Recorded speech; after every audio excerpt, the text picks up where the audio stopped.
Welcome to episode 10 of Bodies by Brent podcast. I am your host, Brent Reska. And today we have an awesome guest, Eric. He's a retired cop of 20 plus years and a Wim Hof instructor. He studied directly with Wim Hof and he teaches us all about the benefits of breathing and ice baths and all that. Even help people with Crohn's disease. So I look forward to sharing his knowledge and wisdom. Super interesting, awesome guy, super appreciative. He came out today, and I hope you guys enjoy the episode. Eric, welcome to the podcast. Thank you, brother. Yeah, I'm pumped to have you here. You've had quite the interesting experiences with Wim Hof, and you teach yourself, yes? Yeah. Yeah. So introduce yourself for people that don't know you. Yeah.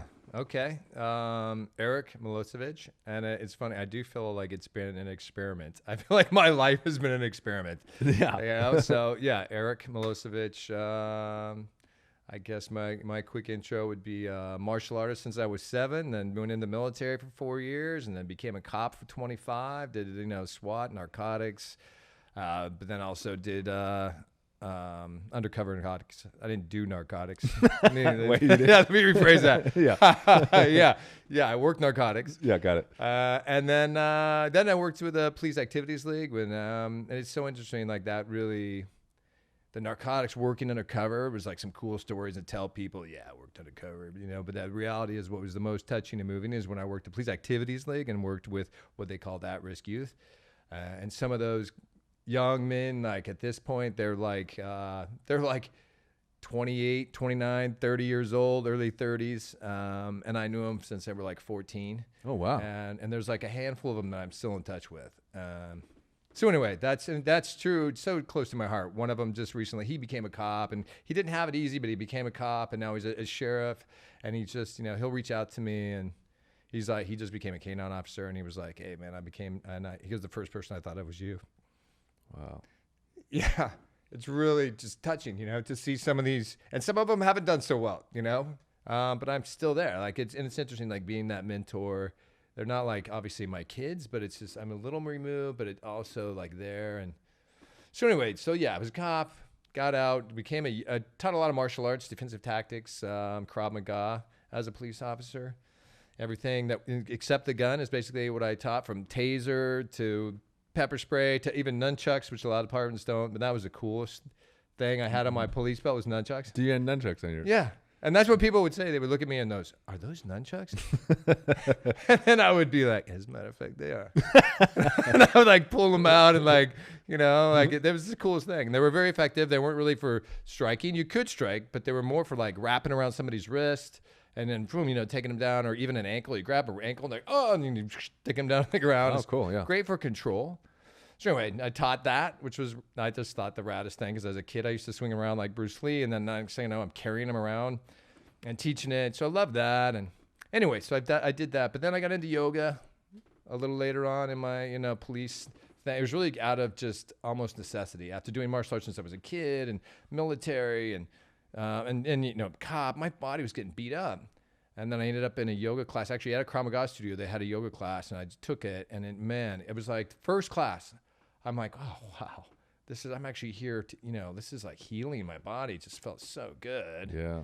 Because even in your Krav Maga martial arts, I was hitting pads. You're constantly doing this physical stuff. And it was really, I beat myself up way more than I've ever beat anybody else up, So it was nice to get this balance of this healing. So anyway, yeah, then I became, slowly more and more yoga, and that I look at the yin yang thing, and I was very young is like the hard side of it, the martial arts, the military, and and then I started going more yin. And they say the yin yang, when you look at the symbol, there's like a dot of yin and a dot of yang in the symbol, right?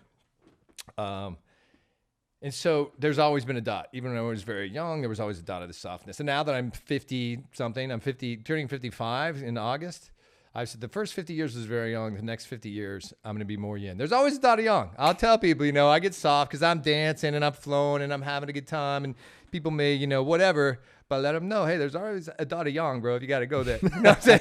Yeah. Don't get it twisted. But I'm a lover. Yeah. You know what I mean? So anyway. That was kind of my own long maybe intro, but that's where I'm at right now. That's all. And then you started diving into Wim Hof.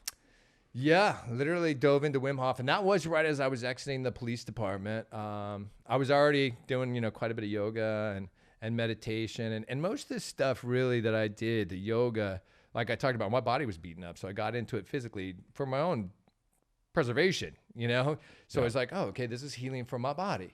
Yeah, I had a similar experience where I was doing bodybuilding, just beating the shit out of myself all the time. You're just lifting heavy weights, and it's egoic purposes, and just look a certain way, and then you get to a point where you're like, I just don't feel good. Yeah. And I went to like first yoga class, and I used to make fun of yoga all the time.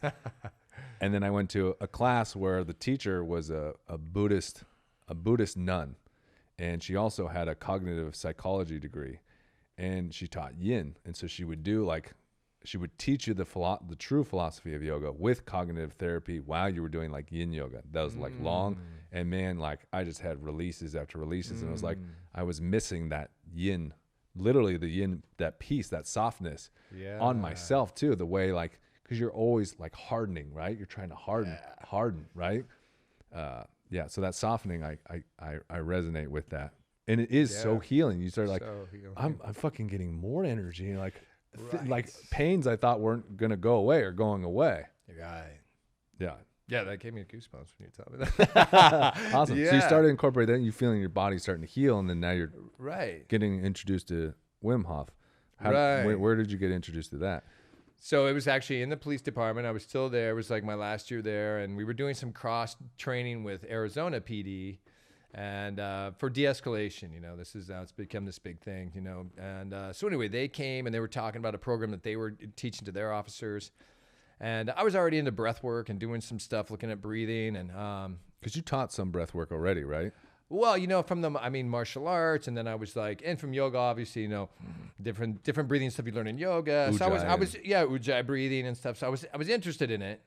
And then this guy from Arizona PD, and he was like a stereotypical SWAT guy. I mean, he's probably like 6'3", 200 something, just built and just a bad dude, right? Yeah.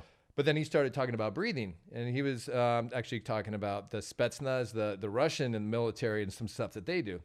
And I looked into that a little bit afterwards, which is actually interesting. And not to, you got to be careful with some of these breathing. I don't want to spit on your mic, but some of their breathing is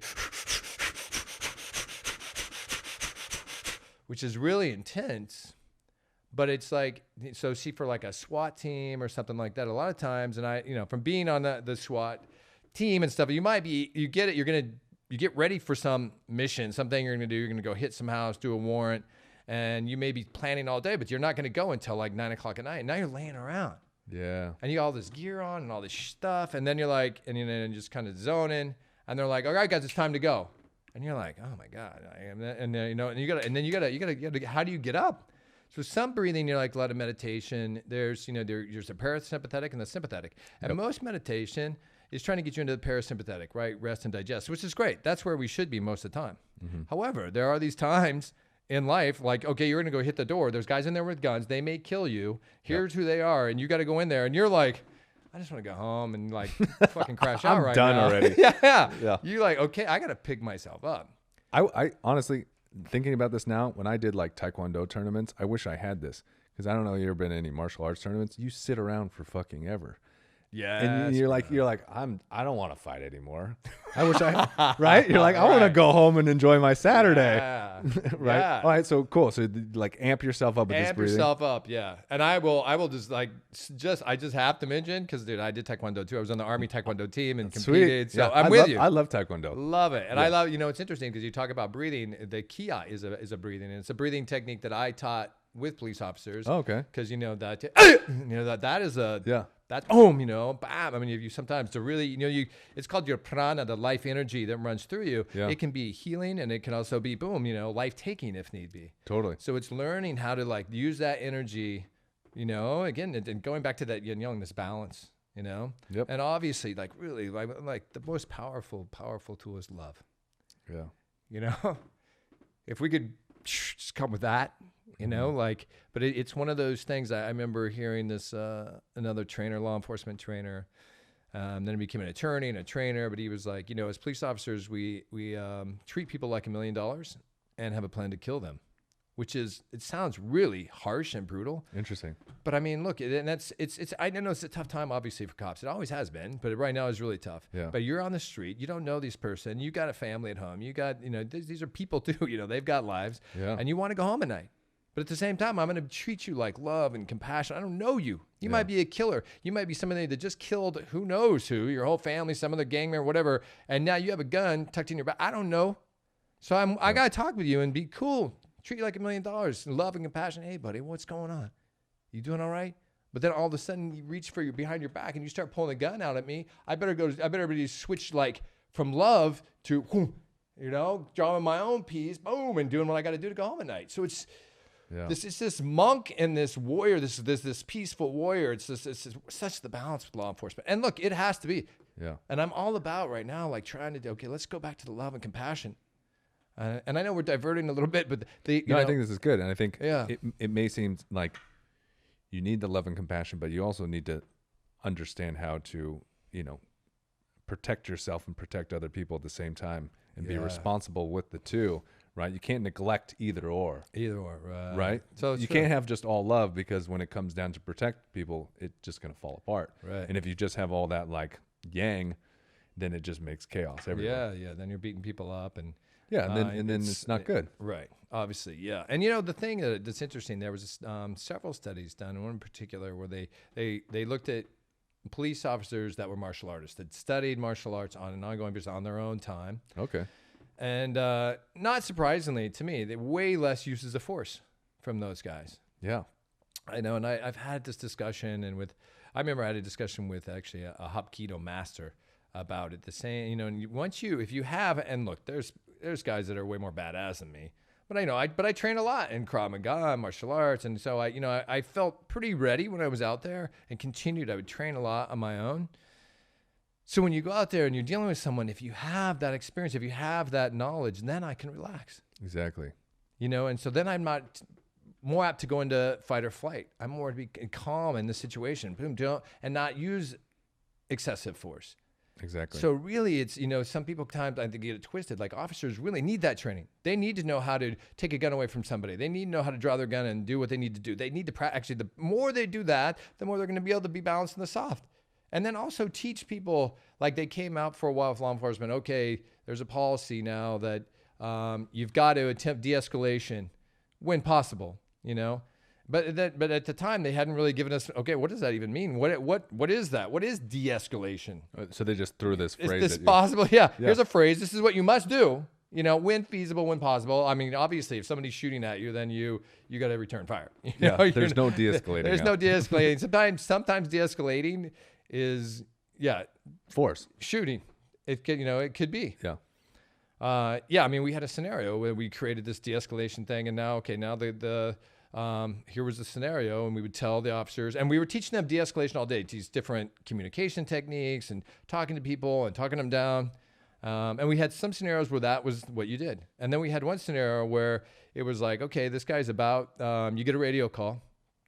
The guy is distraught, just got fired from his job. And you go to his house. The wife calls, she's worried about him because he sounds like he's suicidal. You go to the house and she's like, he left the house. So you're at the house, now you get a call that's saying, oh, he's at his old job and now he's in the parking lot and he's sitting out on the curb in the parking lot of his old job. Okay. So then you go there. So then we'd have that do the scenario, right? And so we set it up and go, okay, that's his old job right there, right? There's a lot of people inside that he works for. It's an advertising company. There's like 40 employees in there right now. Yeah. All right. So now you go out there to contact the guy and you walk up to him. He looks at you. He stands up, takes out a gun and starts walking towards the door that's 20 feet away. Oh, man. And you're telling him, so, officers, right, pull the gun, drop the gun. He's not. He keeps walking towards the door. What do you do? What do you do? You probably shoot him. You got to shoot him, right? Yeah. That is a horrible situation to be in. Horrible situation. That's an awful situation. And so it was, the reason we did that scenario is we had to let officers know, it's that whole thing again. Look, we try to talk people down. We try to be loving and compassionate. But now if it comes down, this guy's going to walk in there where there's 30 employees and he's got a gun and he's suicidal and now he just got fired from there. Yeah. And we had some officers that didn't, right? They're like, has that shoe, stop. It's very few, but there was something like, stop. And then they let him go inside and that door shuts. And the scenario, then we're like, okay, scenario's over. How did you do? And it's happening in seconds. Yeah, right. Right, and it's happening. We're here, chilled, sitting on the thing, but it's happening. And even if it's in life, really life. Oh, yeah. These things happen like this. Yeah. Such a tough job, man, bro. So so I'm working now. I'm still working. I'm working to the new organization called Pathfinder Resilience. Okay. They're fantastic. This lady, Dr. Renee Thornton, she was ex-military herself and had worked with a lot of special forces units in the military, psychology, and working with them. And then she went into the private sector. And then, as she tells the story, a close friend of hers who was a Navy SEAL committed suicide. Oh, yeah. Once that happened, she's like, okay, I'm going back to military law enforcement. I'm creating these programs. These guys need it. And it really could bring me to tears. Like I gotta breathe because, there's more military guys killed than by suicide in Afghanistan. It's like the number one killer of those guys, those gentlemen, which those are my brothers. I did my time in the military. Then the law enforcement, same thing. Number one killer of police officers is suicide. More cops are killed by their own gun than by, anything else, which is freaking a nightmare, man. Yeah. So anyway, I'm like, I want to be a part of this. She created this great program. It's has 8 pillars. Like each month there's a different pillar, and I'm sorry, not 8 months. Each week there's a different pillar. And I went through the course, and now I'm mentoring in the course. This is my first course to mentor through, but it's so wonderful, and it could be for anyone. It's 8 pillars. I don't ask me to name them all 8 right now. I'm not, but it's it just really covers a broad spectrum. From your finances to wellness, like eating, working out. And to even like spirituality, like this last week of spirituality, which is an interesting one to me because, then spirituality, like what does that encompass? You got to be able to, because it's broad, right? So it could be Christian, Catholic, Buddhist, atheist, any of that. But what is your spirituality? Where are you at? And what the importance of that is, which is a beautiful thing, man. In my own, and I'm actually thinking about a question that, you wrote down, and you wrote some of these questions down. I was like, whoa, brother, you coming out, which is good. Yeah. Which is good. What was the question you were thinking of? Yeah. The question was, I think was, what is something that, nobody really knows about you, that was something to that effect. Mm-hmm. And I thought about that, and I was like, wow, I don't know. If I haven't told people, there's probably a reason they don't know that, I don't know if I want to tell it on a podcast. Yeah. But then it's one thing that came to me that is, and I shouldn't say no one knows, but there's only a handful of people. Most people know. And that's like my meditation prayer practice, and it's interesting that when you ask me that, I've just been thinking recently that I actually want to actually come out and share it because it's been so healing for me. Oh, cool. And it's kind of like I started to say before, the stuff that I do, these practices from Wim Hof to yoga and all these different things, I got into them to save myself. Yep. You know what I mean? I got to save me right now. 100%. I've had some struggles physically, emotionally. Yep. I still, fight with depression. And so these things that I fight with, my own physical pains, my back, they wanted to do surgery. They wanted to, and I had to, how do I get beyond that? Which I have, through the Wim Hof and the ice. And so there's all these different healing modalities that I've learned, and my spirituality has been one of those. So I get up pretty much, I cannot say always, but pretty much every night. I would say 5 nights out of 7, I get up in the middle of the night and meditate and do breath work, and then I actually go back to sleep. And I'll just quickly run down how that friggin' happened. Is I went to a meditation course. It was a weekend course. And it was really about, your chakras, which is, it's a yogic thing, but it's these energy centers. And I'm definitely not a yoga. I'm talking about, God, now I'm drawing these chakras in my body. I'm definitely not a chakra. This is where my girl Jillian, if she heard me, she was, she is, but I'm not. So, yeah, but basically it's these energies. They have these 7 energy locations up and down the spine, up and down the body, right? Mm-hmm. So anyway, this meditation was that. It was talking about your chakras and really focusing. And it was good. I liked it. And it was focusing on your breath and breathing into these different parts of your body. But then the teacher at the end was like, yeah, the best time to do these is like 3 o'clock in the morning. And I'm like, yeah, right. Everyone was like, yeah, right. Right. I'm just going to get up at 3 friggin' in the morning. What are you talking about? Yeah, no, I'm not. No. So I started doing it, and I was working night shift or whatever. Actually, I was working days, and I tried to do it in the morning, like 6 a.m. before, and I was hit and miss. I was doing it, yeah. And then I shifted to night shift. I went to night shift at work at the police department, and didn't think about the meditation thing. But I would get off at 2:30 in the morning, and now I come home and it's like 3 a.m. and I would be wound up from work, and I'm looking at 3 a.m. I'm like, Perfect. Yeah, I'm going to do that meditation. Yeah. So I started, like, when I was working nights, I'd come home, boom, do the meditation. It's 3 a.m. And one of the main reasons they say, and I've heard it now actually in other discussions, why, it's the most peaceful time. 3 a.m., the city, the light, everything, for the most part, is the quietest time. So everything's just this low. So then you can really just sit and get into it. So I would I started doing my meditation. And then when I worked nights, then it was every night I got home, boom, I would just do it. And it worked out. Then here's kind of a weird thing that happened. Then I got off nights, and then I was working like day shift, and then I go to bed like regular time, 9, 10, whatever o'clock at night. I'd go to sleep. I'm sleeping, fine. I'd fall asleep at 3 a.m. Boom, I'd wake up, and I'm like, what the fuck? Why am I waking up right now? And I'm like, I don't want to wake up now. And I would toss and turn and try to go back to sleep. I couldn't do it, dude. I gotta get up. I do my meditation. I gotta do it. Yeah, I gotta do it. Yeah. So it is weird how the body does it. So that is still, it's not like I want to do it. It is rarely that. There are some times I wake up in the middle of the night, I actually want to do my meditation like now. That's like, I don't know, 1 out of 10 times is that way. Okay. Normally I get I'm like, it's really still like, oh, fuck, you kidding me right now? Mm-hmm. But I'll toss and turn, but I know I'm not going back to sleep unless I get up. And so now I get up, I actually do some breath work, basically some Wim Hof stuff. Mm-hmm. And I've been doing Wim Hof for like 5 years now or so. So it's kind of my own, version. And that's one thing I really love. Wim Hof's an amazing, loving, strong, powerful, incredible human being. Just really is. And I love his spirit. He has this wild, beautiful spirit. And when I went through the course and, as an instructor, then I was like, no, go out there and, breathe, motherfuckers, do your thing, you. Like he really... I felt like I got, okay, we created this structure. He has this structure, which is so many different things, right? The martial arts and different things where you got to start with structure. And then once you have the structure, now you can start playing around with that, So the breath has become that. I even think of, the art of war. They talk about that too in the art of war. He talks about military. First, boom, you got to line up straight, soldiers, blah, blah, blah, blah, right? And that's how you start.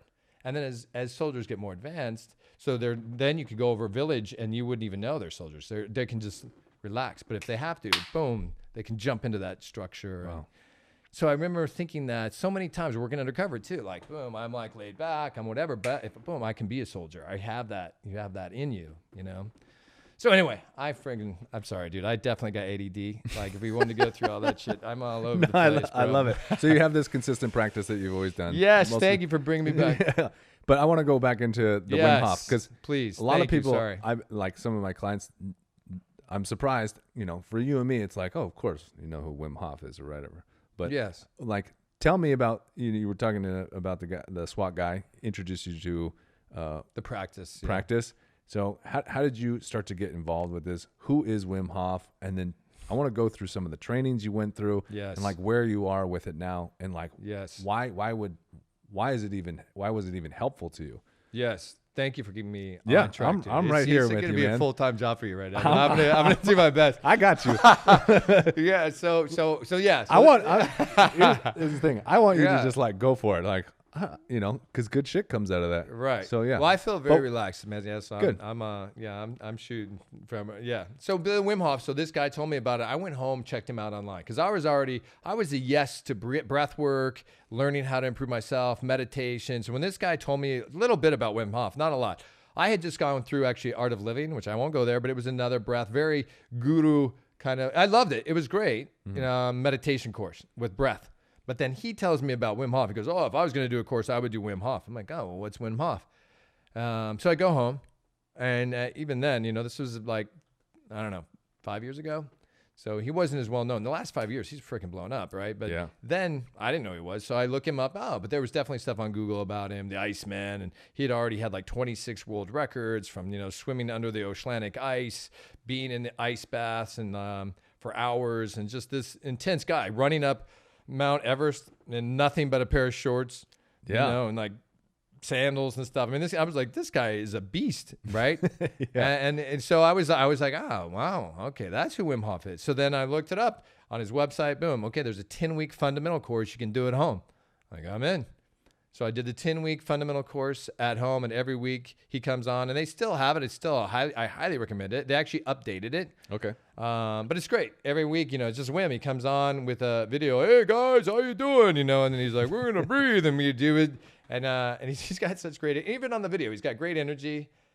So yeah, so I started doing that, and I did the 10-week course, and I was like, so what do you do in the 10-week course? Yeah, so the 10-week course, and you know, one thing that Wim says too, and I feel it's so true, is that the method is actually really easy. That, you know, it's to do it. What's going on inside your body is profound. The science behind it is profound. What goes on inside your body, your mind, your spirit, that's profound. The actual doing it is easy. That's what's so great about it. Yeah. So what you're doing the breathing. So, you know, the fundamental breathing, this is, you know, no secret. You can go on YouTube or whatever and just to check out the Wim Hof breathing. Yeah. Typically, the fundamental is into the nose, out to the mouth. Oh, sorry, I did. I'm just like spitting all over your set. No, you're good. So it's in through the nose typically, and fully, yeah, like, you know, to quote Wim, yeah, fully in. You do a great Wim Hof. Let go. Right? Killer Wim Hof. Fully in. Let go. I listened to the app, and that's exactly what it sounds like. Right? Yeah. So it's 100% in, right? And that's a lot of times. Sometimes when I'm teaching a course, I'll just tell people, just let's not talk about 30 breaths. Let's just work on your one breath. Yeah. Let's just, because you get to, you know, like, so like just work on 100% in. You know, maybe a little more. And then just letting it go. So it's like probably kind of like 80% out, because there's always, I'm not forcing it out. Yeah. So to me, it is kind of, it's back to the yin yang. It's kind of a yang inhale, right? It's kind of this powerful 100% in, and then this relaxed exhale. Just letting go. Right. Yeah. And then what happens, I was like teaching a course yesterday, and what's interesting is that goes back to that old thing too. If you want to learn something, teach it. Yep. Like every time I teach a course, I'm like, oh, I kind of been messing that up, but I just taught it, and now I see. And so even in like showing people, I feel like there's this natural inclination to hold the breath at the top, to do 100% in.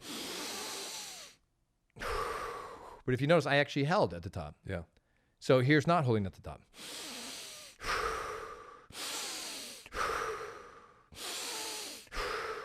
So there's no rest at the top of the bottom. It's just circular breath.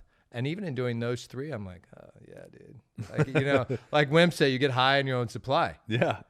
And it's interesting to catch myself like, oh, I'm actually feeling more when it's just circular. No stop at the bottom, no stop at the top. And that's the Wim Hof breathing. You know, so you do like 30 rounds of that. So 30 breaths. Yeah.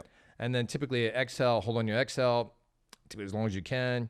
And what's amazing is you can usually hold your breath much longer than you could just normally. And the reason for that really is because you've actually blown out. It's not that you're lacking oxygen.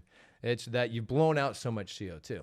Okay. So you've blown out. So that's really it's the low CO2 that gets you to breathe. So you blow out. And as I'm holding my breath, right, CO2 is building up in me. Okay. Right. So as that gets to that level of CO2 that's so high, then I actually have to release that. But since I blew out, my first thing is going to be to breathe in oxygen. Right. And then I let out the CO2. So it's that buildup of CO2. That's why it's very important that in Wim Hof is that the safety thing, and to put it out there, this isn't meant to be done and then go dive into water and hold your breath underwater. Because if you're holding your breath, you blow out, and now you go underwater. What happens is, again, it's not the need for oxygen. It's the buildup of CO2. So in your mind, you're like, oh, I don't even need any oxygen right now.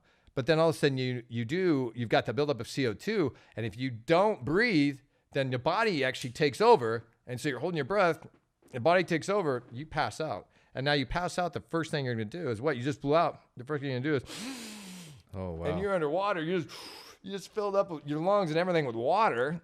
You know, so now you're in a bad shape, right? So that's why people could die quickly. That shallow water, drowning is from that kind of thing. So that's why don't do that. Don't do the Wim Hof and dive in the water. Got it. And I did take, which I won't go too far into it, but I did take a deep, like, free diving course for breathing. Okay. Which is freaking amazing and awesome too, to be able to hold your breath and now you're underwater. I guess one of the big differences is you actually, when you do that, you actually hold on the inhale. And then you go under. You do a bunch of breathing. Oh, interesting. And then you go under. And so now and I hold my oxygen the whole time when I'm underwater. And actually, as you go down, the oxygen compresses. So you don't even feel like you're full of air because you go down, it compresses. So now you're swimming and it's crazy. There's one thing, I mean, the deep diving I do is some of the stuff's amazing. So one thing is that the mammalian effect that takes over.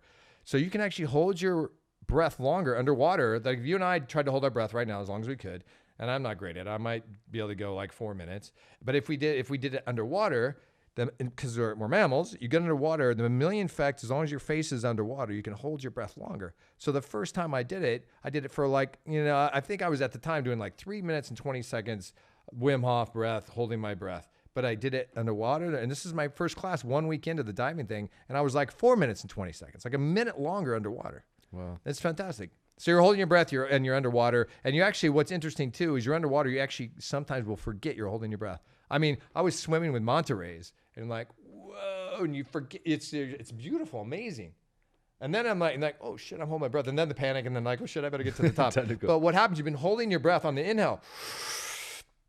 So even if you were, which is really unlikely because of the way you do the breathing is different, even if I were to pass out, the first thing that's going to happen is actually exhale because I'm holding, which gives me it gives me some time to get up, right? Yeah. So anyway, I know I went off, but that's a big thing is a safety thing is don't do the Wim and do the water. That's huge. So yeah, bring me back. Where are we? I got you. Don't worry. I bookmarked it.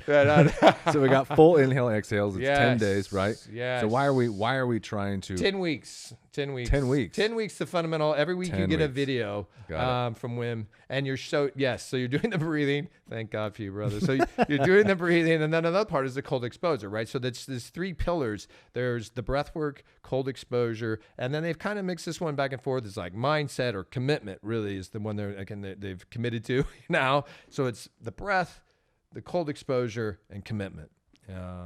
Because really, to get the full advantage of the method, it is about commitment. It's about getting in, doing the breath on a regular basis, doing the cold. I mean, you're going to feel and get some like, wow, you're going to get the high on your own supply the first time you do it. Mm-hmm. But to really continue to get the benefits from the cold water as well, you're going to get some dopamine. You're going to get, when you get in and get out first time, you're like, woo, that was freaking amazing.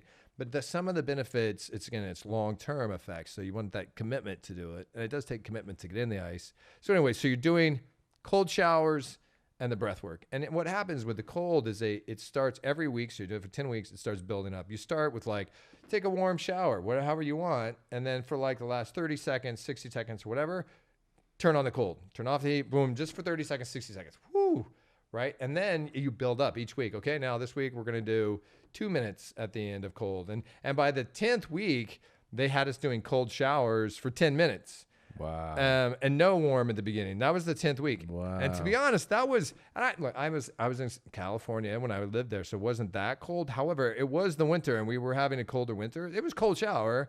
And to this day, that's hard because you get in. First of all, you just turn on the cold shower. Yeah. And there's no warm. It's not welcoming at all. Yeah, because normally you're like, I want to take a shower to chill and relax. Yeah. It's like cold water, and you're like, and that's where, part of the commitment piece comes in. Mm-hmm. But what happens with the cold, it's such an amazing teacher because there's things in life that, we don't want to do, but we got to do them. And you're like, I don't want to get in there, but I know it's good for me. I know I'm going to do it. I'm getting, step in and then, it hits you in the front. And then after a little while, maybe you're used to that. And you start showering, but then you're like, oh, now I got to turn around. And you turn around, it's like it's doing it all over again. Yeah. The 10-minute showers were, to this day, if it's truly cold shower, depends where you are, what time of year, whatever. But that was tough. So that's the 10-week fundamental course. So I did that, and so the breathing and the cold showers what are they designed to do? So the cold showers is helping you not only, obviously, it sounds like train your mind to do something you don't want to do. But is there a physiological benefit to doing that? Yes. Yeah. So, Tell me about those. yes. So for one, your body is an incredible thing, what it does without even our knowledge of what's going on. So, I mean, yesterday I was guiding people through ice baths yesterday. Okay. So, as people come up, it's amazing to watch, just knowing or think they're looking in the ice. You can already see there's like some fear, like, oh shit, that's going to be cold. That's normal, right? And so when they get in, what happens though to the body is the warm blood goes from your legs and your arms, and everything constricts in the blood vessels and veins in your body, and your arms and legs constrict to hold and push the warm blood into your core for survival. Okay. So that's happening. So that's actually really good for your cardiovascular system. I mean, when else to get everything to constrict like that? Yeah. Right. And then boom. And when you get out, boom, now they vacillate, everything opens up. So you're getting like, I have hip issues, my lower back issues, but when this is happening, it's forcing the fluids in and out. So that's getting a workout and fluids are pushing through. Yeah. Because it really for survival. So sometimes stuff gets stuck or whatever. So it forces that out. And obviously the cold, is good for the inflammation. So it's forcing those things out. And then another thing they've discovered is even like the white blood cell count starts to increase. Okay. Doing ice baths. One of these incredible studies that I read was they looked at cold water swimmers compared to warm water swimmers. And the cold water swimmers had much higher levels of glutathione, which at the time didn't mean much to me, but in a little bit of research, it's like the grandfather, mother, whatever you want to call it, of antioxidants. Like glutathione is amazing. I mean, there's people that are really into it, they get shots of glutathione, which can be beneficial. But if you get shots of glutathione, you have high levels for a little while, but then your body goes back, right? We adapt, go back to our normal stasis. But if you're doing ice baths and cold on a regular basis, glutathione also helps deal with the cold. So your glutathione levels are going to be up. And that's just one benefit. So now you have this amazing antioxidant. Your immune system is stronger. There's something that I learned that Wim Hof is definitely a part of, is that body hardening. Which, as a bodybuilder and weightlifter, that's body hardening, lifting weights, which people are used to that, working out, right? Yeah. I mean, imagine if no one ever worked out before, and if you told them what you're going to do is we're going to lift this like 20 times, and they're like, what do I do that for? It's like, that sounds ridiculous. That sounds as stupid as getting in the ice. What am I going to, But you realize the benefits. Oh, I'm doing this. Oh, now my biceps are stronger. I'm feeling good. I'm getting a drop of, adrenaline and dopamine. And then it's part of body hardening is like working out and lifting. Well, it's the same now. I get in the ice bath, boom, it builds its body hardening. I can be stronger about getting into cold water for one, but it's also building up my immune system for whatever comes around. And Wim talks about it. We've been in this society and it's fine. We have heaters, we have air conditioners everywhere we go, and it's just really comforting. However, it's softening to our bodies and what's going on. We used to be like, man, we just walk around in the ice and snow and a freaking loincloth and, do what they had to do. And so they're much stronger. There's no stress from elements. Right. Yeah, we've eliminated that, which can be nice, but it's also just realized that it can be softening. So it strengthens us, to do that. So it's a workout for your cardiovascular system. It builds up your immunity, definitely the psychological effect of it. It's whenever I'm challenged, one thing, so you get in, you're going to be in fight or flight, which is interesting to me, like for law enforcement. And that, I don't want to get too sidetracked, like we know I could do. But what's great is that it's really hard sometimes in training. How do I get somebody into fight or flight? Like if I want to do training, because you're going to be in fight or flight in certain situations, and even not law enforcement, in life. You're going to be in fight or flight at some point, right? And it's part of it, right? You're getting into that sympathetic nervous system. So how do I learn to control myself in sympathetic, in fight or flight? Well, you know what? You want to train in fight or flight? Get in the ice bath. Because as soon as people get in, they're in fight or flight. Wow. So, and it's interesting watching people because, it's kind of a mirror. They say how you do one thing is how you do everything, right? So you want to see how people react in fight or flight, put them in the ice bath. And you'll see. And some people are like very impressive on calm. Some people are, and to be honest, I was actually more the latter than the first. I was, it was tough for me, I would just did not take to this easily. Which I guess gets me to, if we go back I went to the advanced course. Yeah. So you go to the advanced course, it's like a 10 So you did the 10 weeks and then you go to the advanced. Yeah. So then that qualifies you if you want to do an advanced course. And they have them all over the world, that's what's really cool about the Wim Hof method is it's global, right? He started in the Netherlands in that area, and then it came to the U.S., but it's all over the world. And he really is about like, he's such a loving guy. He wants to just like teach people how to heal themselves. From a lot of different things, from depression. I mean, there's a friend of mine that I went through the instructor's course with who has Lyme's disease. Okay. He's an instructor in Mexico. Juan Pablo, great freaking guy.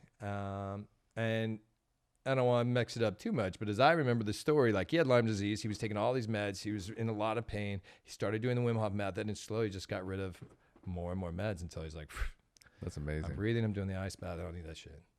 Yeah. And it's so amazing that I feel there, and that's why like Wim, when he started doing this stuff, and he could just feel amazing in his body, his spirit, his mind. I mean, and again, this is out there. I'm not saying anything that's not known, but his wife committed suicide and left him with all these kids. And he's like, I got these young kids. My wife, who was lovely and beautiful, just committed suicide. Yeah. I mean, intense, right? Yeah.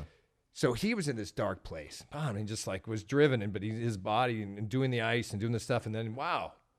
I've cured myself of my own depression. I'm back. I'm on top of my game. I'm amazed. How do I now? And it's really his kids that drove him to say, Dad, you need to share this. You've been telling us that anyone can do what you're doing. He's like, I'm not special. Anyone could break 26, Guinness World Records. Yeah. I don't know if that's true. Yeah. But he was always saying everyone could do this. So it was really, from my understanding, it was his kids that drove him to like, oh, Dad, then, let's do this. Share it. Like, you've made this amazing thing. Share it with other people. So now that is his goal. He wants to share it so everyone can do this. So you can stop going to the doctors and taking all these meds.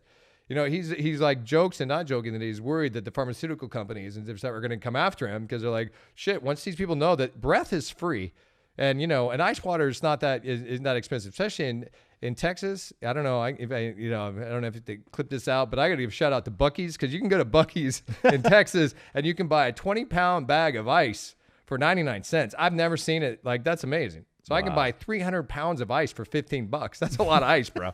So it's cheap. That's my point. So ice is cheap. Air is free, and so you start doing it and you're getting rid of like so many different things. And I feel like, no pun intended, but they're just like chipping the iceberg on like the tip of the iceberg on all the stuff that this can help. Well, so the breathing, tell me about the breathing benefits. So I understand the ice, but the breathing, the hyperventilation and the retention, how does that affect the physiology? Yeah, as I take a deep breath. So, yes. So it's really, you're working your system by, one, you're strengthening your cardiovascular system. Yeah. Right. So I'm really tapping in, because most people. Diaphragm. You're right. So the diaphragm, when I breathe in, it's almost like if you think of a syringe, right? It's like, it dries down, right? It's like sucking in the air, right? And really, a lot of times people are just here,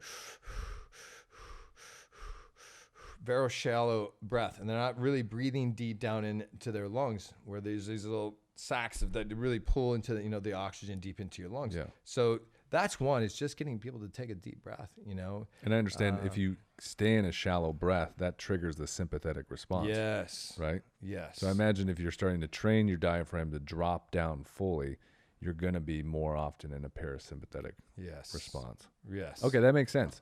I was always kind of curious with that.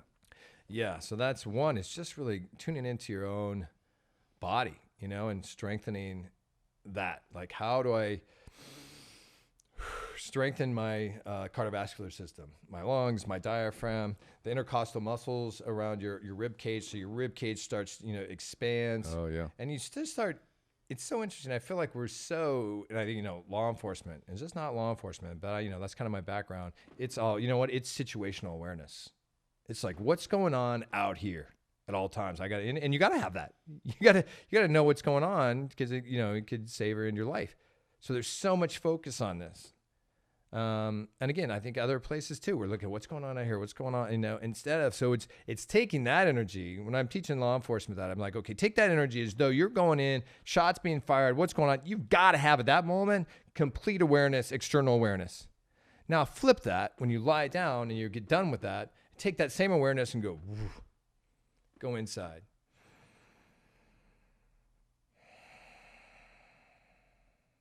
How much focus, take that same focus and just really focus on that breath. And how am I breathing, and how can I improve, that breath, and how even working the intercostal muscles and learning about that So anyway, it's building and strengthening that. And then, it's gaining the oxygen. Like Wim has done where they climb up mountains and it's unbelievable. So it's ATP is levels of energy in your body at a molecule level. That's, and I don't even want to try to pronounce, I'm not a scientist, but I know it's measured of energies, these ATPs. And typically with just sitting here and we look at how many levels of energy per glucose molecule, sugar molecule, it's usually like 2 or 3. But they notice if you're doing deep breathing and everything's getting fully oxygenated, you can do like 30 to 32 ATPs, these measurements of energy with that oxygen. So it really can boost up your energy. Okay. And also when when they're climbing, typically they have to get to a certain altitude and they have to acclimate, right? Yep. So people stay, they got to wait. Well, if you're doing the Wim Hof and just keep breathing, because really you get up so high, there's not as much oxygen in the air. Yep. But it's kind of like common sense. Okay, so if there's not as much oxygen in the air, well, I want to take more of it in. What is there? I'm going to get more of. Yeah. Going out the CO2. So I'm taking in more oxygen because I'm taking in more oxygen. Yep.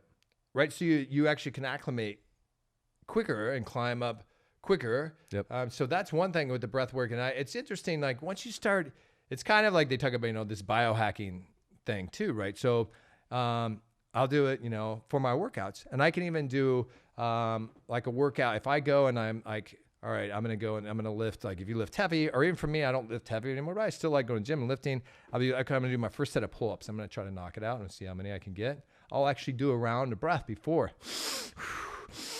I'll get pumped up before, because I know I'm building oxygen. I'm building up like those ATPs, those glucose molecules. And that's why I said my life is like an experiment. I'll experiment with myself. Yep. I won't do that. I'll just walk up last days goal and see how many pull-ups I can do. And like, it won't be many, like 8 or whatever. And then I'm like, in my first one, and I'm getting pumped up. I'm like, okay, you're actually getting in. It's that zone. So it's like parasympathetic and sympathetic. There's not like a good and bad. It's kind of like the yin and yang. Yeah. Like sometimes I need to be pumped up right now. I'm going to try to do these, as many pull-ups. So it actually pumps me up. I'll go boom, and then I'll get on there. Boom. I'll do like yesterday. I did like 15 pull-ups, which I was like, wow, I'm, for my age and after being all through, I was pretty happy with 15. Right? I was like, oh, I'm doing all right still. So, I mean, I'm not talking about any world's record, but I'm talking about 8 to 15. It's my own experiment with myself. So you can learn how to pump yourself up, but it's like when to use that energy. I don't know, Laird Hamilton, are you familiar with Laird Hamilton? So he's a big wave surfer. He was a big Wim Hof enthusiast. And there's another guy, Patrick McEwen, Oxygen Advantage. I don't know if you're familiar with him. No.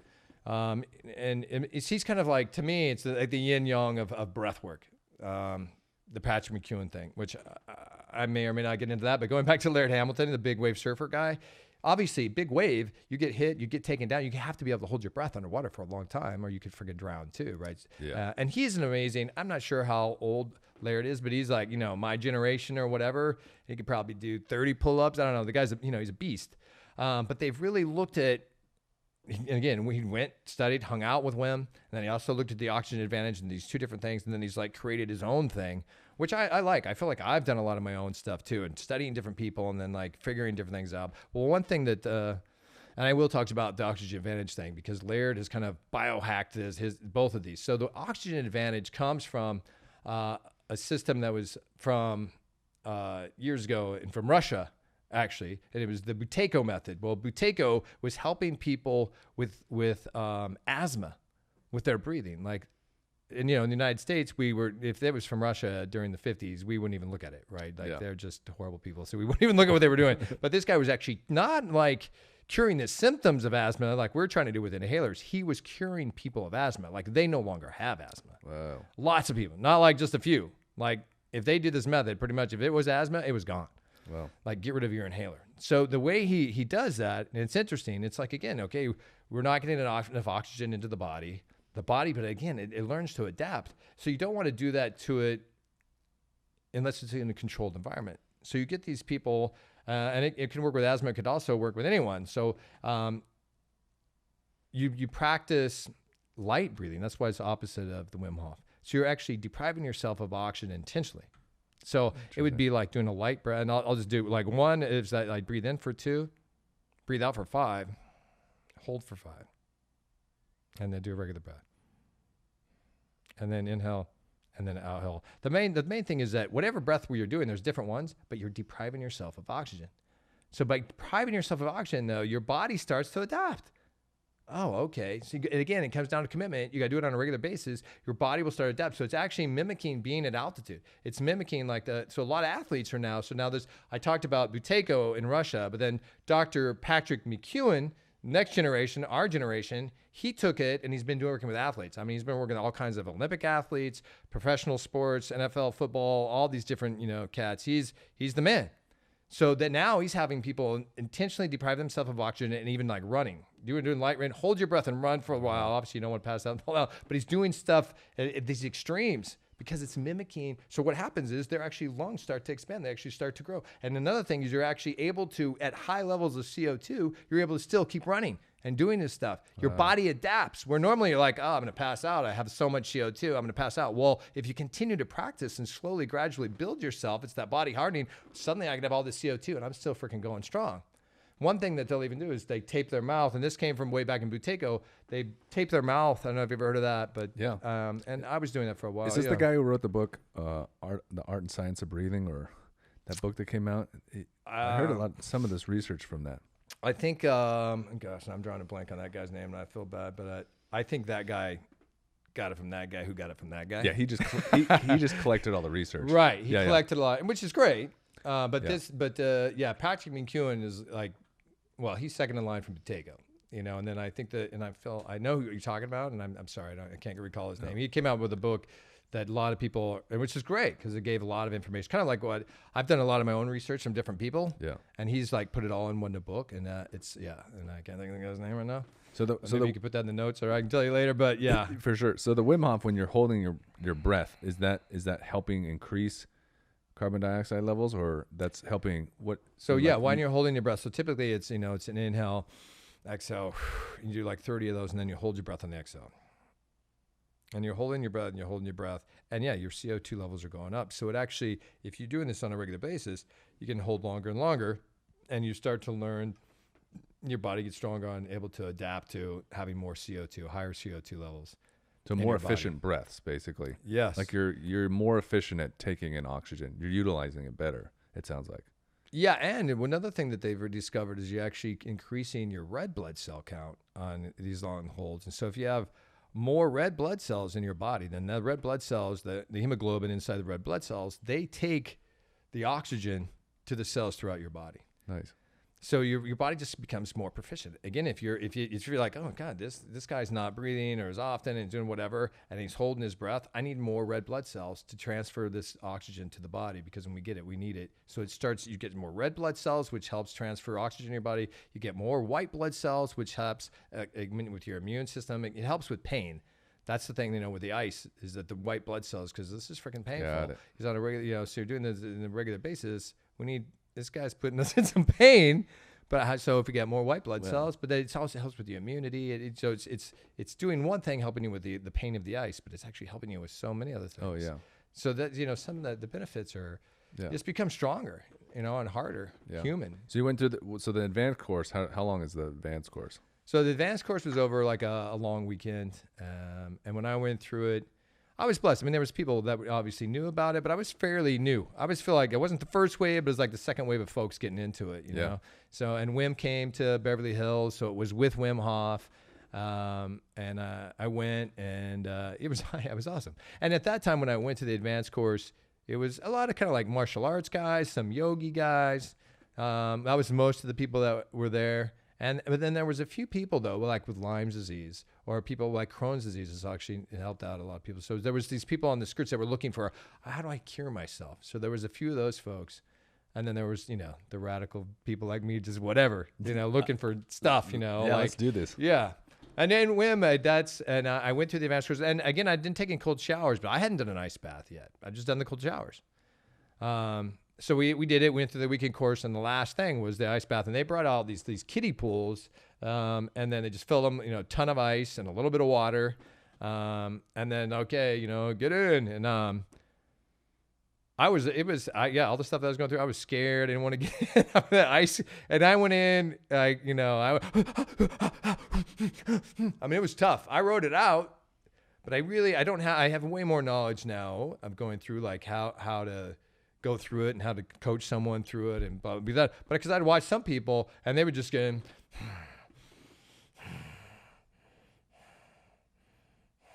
people that are doing it on a regular basis, like, well, that guy's a freaking ice bath rock star, you know? And I was not. I was like, you know, I mean, the words that are coming up, it wasn't pretty, you know? I remember the first time I did it, I could only like last 10 seconds at a time.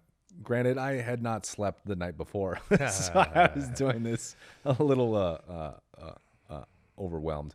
But yes. It's brutal. It is brutal. It's brutal, but it has an addicting element to it. Yeah. Like once you do it a couple times and you start to conquer it a little bit, you're like, yeah, that's what I thought. Ice bath, I got you. Yes. But also you get out and you kind of like feel this like, I kind of want to do it again. Like this little weird thought starts to show up. Yeah. So it's like it definitely has, I don't know, your body craves it when you start to do it more. Yeah. I don't know if you noticed that. Oh yeah. Yeah, it does. It's a weird thing because it does, and I do it. I have now. When I went through the advanced course, and I actually was like, okay, I'm not going to do it anymore. Like I'm done. Like that kind of kicked my ass. You're like, I'm good. I'm good. Yeah, that's cool shit. And those guys are rock stars, and I'm not. I was humbled, by the ice bath. Yeah. And then I met someone who was a chief of police at a department in Folsom, and she was like, hey, if you go through this. Cynthia Renault, she was the chief at Folsom at the time. She goes, if you go through this and you can, and I was talking to her and we went to the police academy before. Anyway, so if you go through to the instructor's course, then you could teach it at Folsom PD. And she's like, I think this would be really good for cops. And I was like, all right, I guess I'm freaking going. Yeah. Where was the instructor's course? So that was in Colorado. Yeah. Okay. So I got ready. That's when I bought myself, which is real common for Wim Hof instructors, enthusiasts, is to buy yourself a freezer. So I got one at home. Mine is shot. I don't even want to say it's about shot. It's shot. It's still doing it. I guess it's about shot because it still holds water, but it rusts out. I mean, there's freezers that are not intended to be ice baths, but they work pretty well. So, you just seal off the insides of this meat freezer, and you fill it up with water, you plug it in, and you're pretty much good to go. It takes a while, but then it starts freezing. Then I put it on a timer. And then it just freezes. I got ice on top. I break it and get in. So I have it, an ice bath on tap. Nice. So I got that when I decided I'm going to the instructor's course. I'm like, okay, I got to step up my game because those ice baths are kicking my ass. And the instructor's course is at Colorado, Estes Park. It's like 13,000 feet. And I was like, wow, this is gonna be challenging me. And so, after being in the military and the police department, it's like, okay, well, and I really was into physical fitness and stuff. I'm like, you got to prepare. So I'm doing ice baths. I start hiking. I start doing what I do to prepare the best I can. And then I go to Colorado, and it was just freaking amazing experience. And one of the first days we go, and it was interesting is there was like some of this unknown factor that kind of messes with you too. Like, okay, guys, let's go. We're getting like, grab whatever you needed, some shorts or whatever. We're going. Let's go. And we went out. There was snow, ice. We went on this hike. No one knew where we're going. What are we doing? Where are we going? Then we get to this lake that's. The middle is not frozen, but all around the sides, it's frozen. Oh, man. We're at like 11,000 feet or whatever. Like, all right, we're getting in. And you get like in the snow, so we strip down and then you get in. And it was freaking, so we go out there and I'm like, whew, this is cold. But what was interesting is it wasn't as cold as my ice bath freezer. So I'm like, it's cold out here, but it's close. But I'm like, I'm all right. But what was the mind fucked for a little bit was I'm like, how long are we going to be on here now?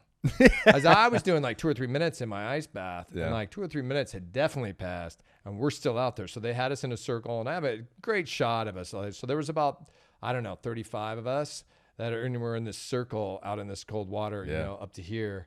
And it was the unknowing, So we were out there about 10 minutes, which is a long time in that cold of water. And then we got out, and then you get out, and then like, okay, now put on your clothes. And now your hands are like, you can't even feel your fingers. So just trying to like tie your shoes and put your clothes, and you're freaking, wet. You try to dry off a little bit. And then walking back, my hands and feet were just freaking numb. And yeah, it was it was intense. It was intense. Sounds like And we did some other stuff. What was really hard, we did another day where it was like we went higher elevation, and then there was a creek that was just running. And so running water when it's really cold, and it was like, because it was running, it wasn't freezing, but I think it was like 28 degrees. And they had us putting our hands in. What's interesting is if you just go to an ice bath and just put your hand in and try to leave it in there. I mean, I should say, I'll just say for me, I leave my hand in there. All the rest of my body is out. So it's interesting. The body and the mind is even like, get your hand out. It's screaming to get that out. It's harder for me to hold my hand in the water than to put my whole body in, actually. Wow. It's really an interesting thing, like another experiment. Like, wow, because when your whole body's in, then the body's like, okay, we're all in here. We need to learn how to survive. We need to calm the heart rate down, relax, and be in here. But when it's just your hand, it's like, get it out, get it out, get it out. Just keep screaming. Yeah, pull out now. Yeah. Yeah, so we did that in the creek. But what I did, what I wasn't prepared for, I prepared doing the ice baths, did a lot of breathing. I was prepared for that. But what I wasn't prepared for is the camaraderie. That was, I mean, look, I was in law enforcement, military, so I knew, I've had that before, but it was a different thing because usually when you're in police and military, your mission, you're doing guns, you're doing all this stuff. But what was different, there was no guns like in the Wim Hof thing, right? There was just this, we're in this together. We're in this, we're getting in the ice together. We're doing some tough stuff together. But doing the breath work, man, sometimes just have these releases. And when I did the 10-week thing, there was times I would just like, wow, am I going to cry right now? I'd be home alone. But I would just let it out. And I just, and I would just release and just like, wow, that felt amazing. So then now all of a sudden you're here with these, and there's mostly guys at the instructor's course. There's a few ladies there, but mostly guys. I'm like, why do I get into things with mostly guys? I don't know, man. But where's the ladies? But anyway, but I was there, but man, all of a sudden there was this bonding, man, and I just had this connection with these guys that are like brothers, man. And I learned, stuff about oxytocin and serotonin. And there's like the bro hug, and you boom, and you're like, it feels amazing. So there's this thing, this connecting with with these other humans, which is so tough now during COVID. That's 6 feet apart stuff. I mean, I get and understand, but I don't condone it, man, because it's so important for us to get the oxytocin and this closeness. So it's just, wow. And there's also when you're breathing with a bunch of other people in a room, there's another thing I learned about was microbiomes. So as we breathe in our stomach and our lungs, we're actually, there's all these live microbiomes. The biome is the where they live inside of your body. But these microorganisms are floating through the air that we can't even see. And then we're all breathing out and breathing in. So they're floating around and we're breathing each other's in. Just like, I mean, really a good example is COVID, right? Like it's airborne. It's floating around too. And oh no, that's so scary. And it is. Yeah. However, there are so many positive things. So when you're strong and you're breathing and we're doing different things, there's all these microbiomes, these different things that actually make us stronger. Oh, yeah. So when we're in group and we're exchanging that, they said that even if you have a dog or a cat, you're actually in better shape because you're exchanging microbiomes with your dog and your cat. Yep. It's incredible. Like there's more little organisms inside of our body than there are cells in our body, which is just mind-blowing to me. So there's more little organisms that aren't really us than there are cells of us that are us. So these microorganisms are us. Yeah. Which is just... That's super rad. Crazy. So you went through this whole thing and now you're an instructor. So yeah, somehow I got through it all. I became a Wim Hof instructor. Yeah. So then I created a course for law enforcement called Mindful Breathing and the Art of Keeping the Peace. And they switched it around a little bit, said, well, we're going to call it, mindful breathing. We'll let you slide with that. We're going to call it mindful breathing de-escalation. Okay. So then I got a grant. I was working under an umbrella company, and I went around in California in 2019, and I taught to hundreds, if not thousands, of cops, and that was great. And then that kind of ended, and I came out here, but I still do Wim Hof courses. I've got a course coming up next weekend. Do you really? Third Eye Meditation here in Austin. What is it? What is the course? Is it just a beginner's? Fundamentals. Yeah, fundamentals course. So it's a 4-hour course. So we dive deep into the science, the benefits of the breath, the benefits of the cold water, and then we do obviously the breathing and really watch how people are breathing and really so they get the experience. So really my goal when I'm teaching it is one that they have the experience, that they do the breath and they're like, whoa, I feel freaking amazing.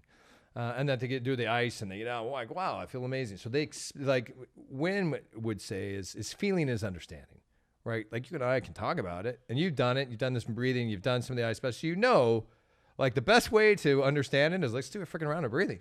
Yeah. Right? Yeah. Like you talk about it till I'm blue in the face, trying to tell you all these advantages, but then if you do it, you're like, oh, dude, I feel amazing right now. Yeah. And do the ice bath, and you're like, oh, I get it. So it's that feeling. So I want them to go away with that feeling as understanding, but at the same time, go away with, okay, now I've also taught you how to do this on your own, how to go home and do your own practice on a regular, and do the cold showers. And people are like, well, how do I do the ice baths on my own? And yeah, great. Go to Buc-ee's, go to these different places, get some ice, boom, but really the cold showers is good. So anyway, I want them to have an experience and to go home with their ability to do it on their own. Do you have any other ones coming up? Because I know by the time people see this, it'll be probably past. Right. The other ones I actually have like 2 private ones coming up. Okay, so you do private I'm stoked about too. Well, if people want to figure out how to,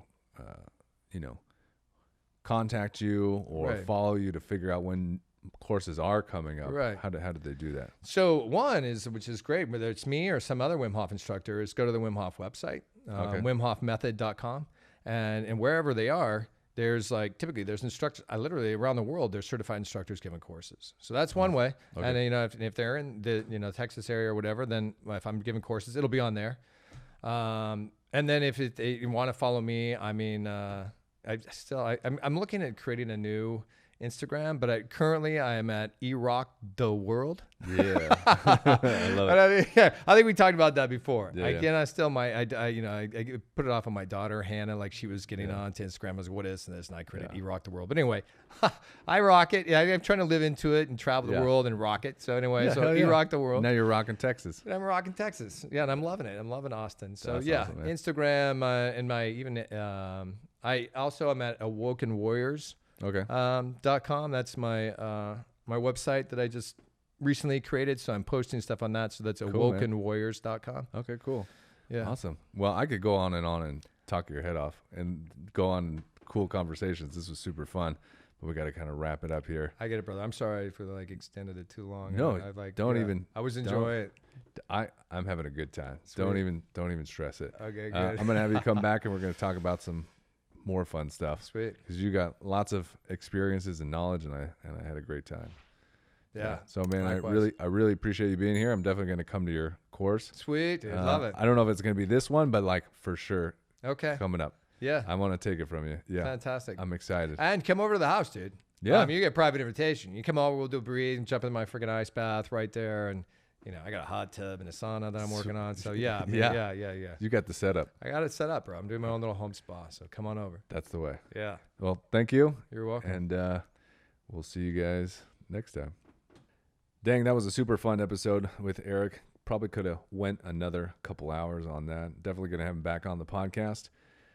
So your focus for the week. Your focus for the week is either pick up Wim Hof's book and start reading all about the Wim Hof method.